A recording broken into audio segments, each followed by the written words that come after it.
Well, you'd mentioned about students asking questions. Maybe if any of the students here have any questions that about how we haven't thought about, things that you're wondering, well, how do you do this? Why do you do that? Anyone have any questions? Sure. How does it feel to be a storyteller? How does it feel to be a storyteller? I tell you, it feels good. You know, here we have the opportunity to come into a building and spend our mornings or a full day or an hour or so with young people. You know, and that feels really good to be able to spend time and to be engaging and to be engaged by young people.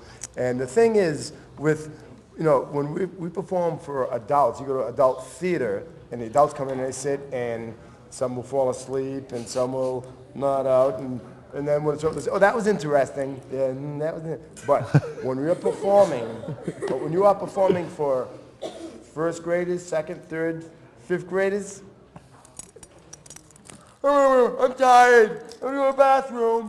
I don't like this. Is it over yet? Because they're not like the adults. They have to be polite. If they're not engaged, that's why we really need to have your stuff together when you're working with a young audience. I'm talking about grammar school, because they're not sophisticated and say, oh, that was nice. You know, they will say, oh, Joey, what are you going to do after school tonight? They'll do that. They'll start talking like that. They'll get up and go to the bathroom. They'll want to do this. They'll ask you questions, and unless you engage them. And it really keeps his focus on I love in the middle of telling a story to a bunch of young kids, and all of a sudden, right in the middle of the story, they have a question right in the middle of the story. Yep. And so, you know, I always... How do you handle that? I just keep telling the story. This is what I do, right? Because a lot of times I'll start and I'll introduce myself, and I'll start, and one child was there and the other child was there, and I'll say, without looking at that particular child, I will just say, I noticed some of you, for example, say 2 or 3 people over here have their hands up. I'll look at you and I'll say, I noticed some of you have questions. I love questions. But I want you to hold on to those questions because we want to get to them at the end of the program, okay? Those hands will go down, and that's it. They've heard I love questions, and so they're going to wait, and then at the end they're going to raise their hand. But instead of saying, put your hand down or not right now, it's just, you know, I love questions. And so they go, okay, but we'll get to those questions a little later. And then they can, but these are the things that we have to think of on our feet when we're dealing with those K through 3rd grade, K through 4th grade, because they want to be engaged. If they're not engaged, they're going to let you know it. Especially K through 12th grade, K through actually. 12, but that's not it. But I'll tell you something. There's something about K through 3, kindergartners, or first graders. About 20 minutes, 15 or 20 minutes into a program, they all like look at one another and they give the signal, and all of a sudden they all go. They all get antsy at the same time. It's like they all went, now. And that's when you know it's been 20 minutes. So that's when you say, okay, we're going to do a poem and get them engaged with the story. And then they go, oh, okay. And then they can settle back in for another 20 minutes. But it's, they almost look at one another and go, so how I remedy that? When they come into the room, I will say, because first of all, they'll say, we're going to put all the young ones in front. We're going to put the kindergartners in the front. So they put all the kindergartners in front. We're going to put the first graders behind them and the 3rd graders behind them. So now they just put the oldest kids in the back. So if we do participation, we have to look for the older kids. The little kids in front, they're going to get bored. They're going to be distracted in about 10 or 15 minutes. When they get distracted, what do? They go like this. Hey, Joey! Hey! And they're in the front row. So what I do, when they come in, I say, okay, I want the kindergartners right here. I want the 3rd graders right here. I want the 2nd graders right here. And then I curve them like this. That way, the kindergartners are looking at me. They're going to get tired of looking at me after about 15 minutes. They get tired of looking at me. They can look across and see the 2nd graders. They can look across and see the 3rd graders. So now, they're looking at the 3rd graders. Instead of going like this, because the 3rd graders are back there, they're looking across. And then they can see the 3rd graders raise their hand and participate. So the 3rd graders are modeling good audience behavior for the youngest kids. And so they're seeing, oh, the 2nd graders raise their hands. Oh, they're calling out the answers. Oh, and they can, so that way, those kindergartners will be able to sit for 40 or 45 minutes because the second and third graders are showing them how to do it. So there's all these little techniques that we learn just by doing it. I didn't know that when I first started out, you know, and people think, oh, they won't be able to see. They can see, as tall as you are, they can see it in the next room. So it's not a sight thing.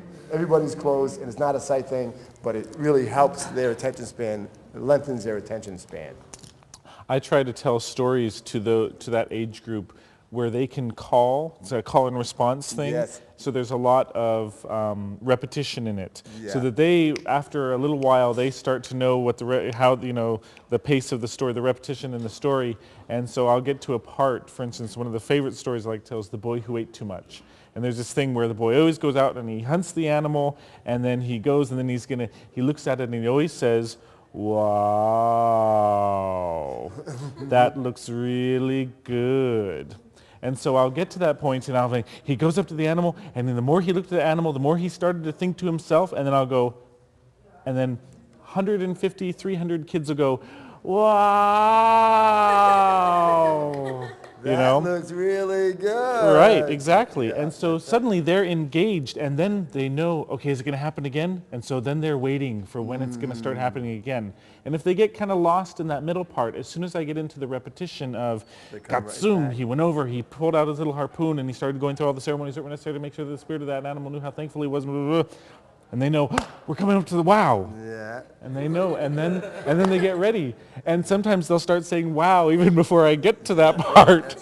Well, So that if you keep them engaged, so that they want to know what's going to happen next. And that's where the importance of that repetition comes in, even like Three Little Pigs, you know? Not by the hair of my chin, chin, chin. You go to next one. All the folk tales, fairy tales that you've read, there's always that little repetition in there. And that is to get that engagement. Your favorite songs, there's always that melody that comes back. The song goes, the melody comes back. It's that repetition. And it lengthens their attention span once again. It also, they take ownership of the story. Exactly. Because now they can go and tell the story because they remember, wow, that looks really good. And then they'll tell the story, and it brings them right back. And that's what you want people to do. You want the audience to take ownership of the story. So they will go home and share their stories with their parents, with their friends. And because that is a process of telling stories. Yeah. You get them doing that process. Yeah. Yeah. Anyone else have a question? Yes.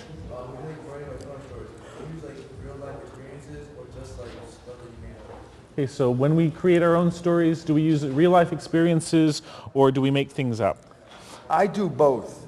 I do have some personal stories when I was in high school. I played sports in high school. I have some stories that I build around that. Certain teachers that I think back on, and I go, I'm going to tell a story about that teacher. But then there were a lot of teachers that really inspired me, so I try to give back to the well when I'm in a school, talking about teachers that lifted me up and helped me understand things. Though I read a lot, so I make up stories, fantasy tales also. For me, the modern traditionals, I use the traditional characters in the modern environment and using situations that I have found myself in or people of my culture living in today's world find themselves in. And then I have what I call contemporary stories that are essentially stories about my own life. And I don't change myself. It started with, I was introducing myself and someone asked a question, how did you get into storytelling? And so I told the story of how I got into storytelling, and at the end, all these people are going, that was beautiful, you should, that should be one of your, you should make a performance out of that. And so now that's what I actually do. Yeah. I actually perform that particular story. It's amazing what things you don't think are going to be a story are a story, which goes right back to what you said at the beginning. Everyone's a storyteller, and everyone has a story to tell.